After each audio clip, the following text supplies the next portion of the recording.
Hello everyone from the Rhineland Pfalz MWR Library in Landstuhl. I am Mrs Bri, and today we're going to read Cece Loves Science by Kimberly, Derting and Shelley Johannes.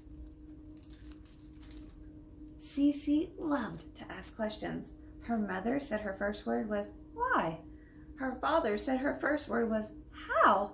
But her favorite question was what if. You would make a great scientist, Cece, said her teacher, Miss Curry, because science is all about asking questions.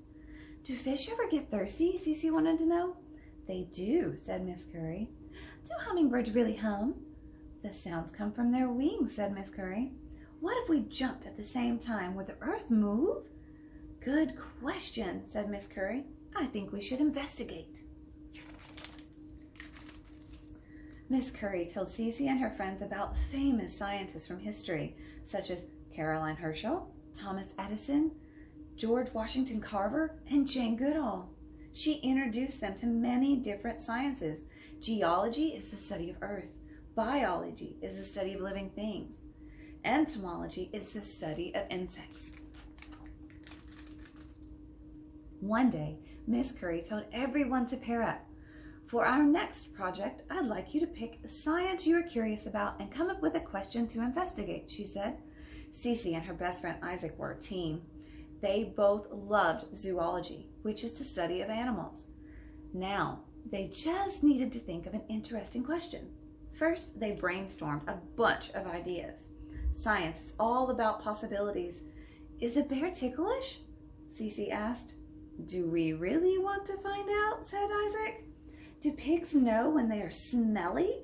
Cece asked. Only a pig can answer that, Isaac said.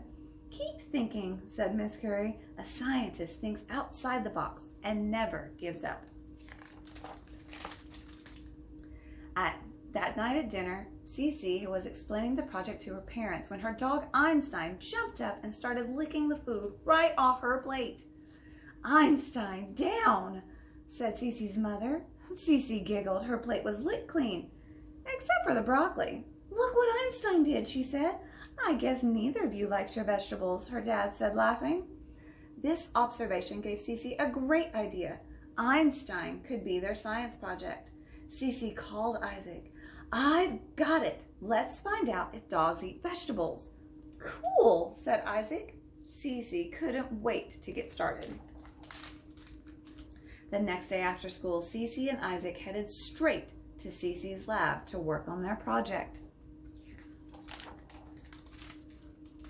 What do we do first? Asked Isaac. Let's observe our subject, Cece said. Observation. Doggy treats guarantee 100% participation, said Cece. Excellent data, said Isaac. Isaac and Cece watched Einstein eat. They watched Einstein drink. They even watched Einstein sleep.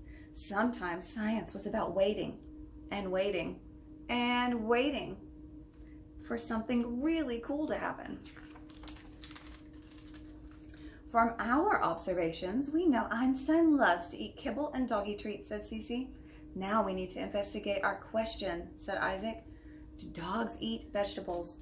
I already know Einstein doesn't like broccoli, Cece said. I don't either. Let's test some other veggies, said Isaac. It's experiment time, Cece said, finally. Cece and Isaac tried carrots, beans, and cucumbers. Einstein turned his nose up to each one. What if we disguised the vegetables with bacon and ketchup? Isaac asked. This time, Einstein was interested. He ate the bacon and licked the ketchup off the vegetables. That means he likes bacon and ketchup, Cece said. What if we just mix the vegetables with his kibble? Said Isaac.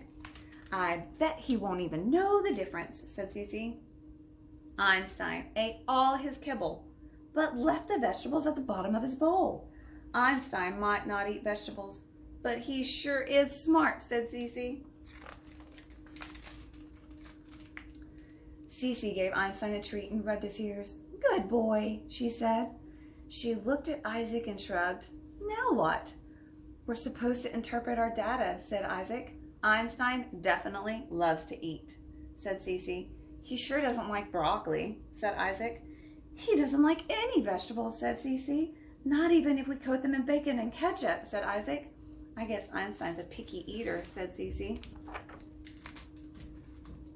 That night at dinner, Cece was so disappointed she didn't even finish her dessert. Maybe I'm not a real scientist after all, she said. Our project was boring. I thought you asked a great question, her dad said. Einstein put his paws on the table and sniffed Cece's banana split.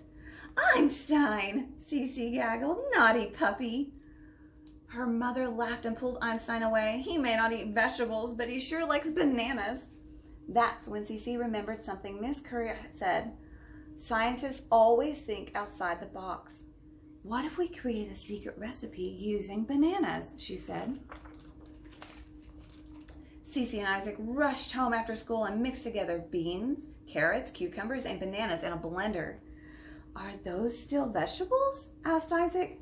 Yep, said Cece. They're just in a different form. Gross, Isaac said, wrinkling up his nose. Cece poured the mixture into Isaac's bowl. How about a special smoothie? She asked, patting his head. At first, Einstein looked confused. He circled the bowl. He sniffed the bowl. Then he got down on his belly and wagged his tail. And then he slurped down the entire thing. Look, he loves it, said Isaac. In science, not all results are totally predictable. Einstein does eat vegetables when they are mixed with bananas, Cece said. And that's when Cece made the most extraordinary observation of all. Science isn't just about asking questions. Real scientists have fun finding the answers too.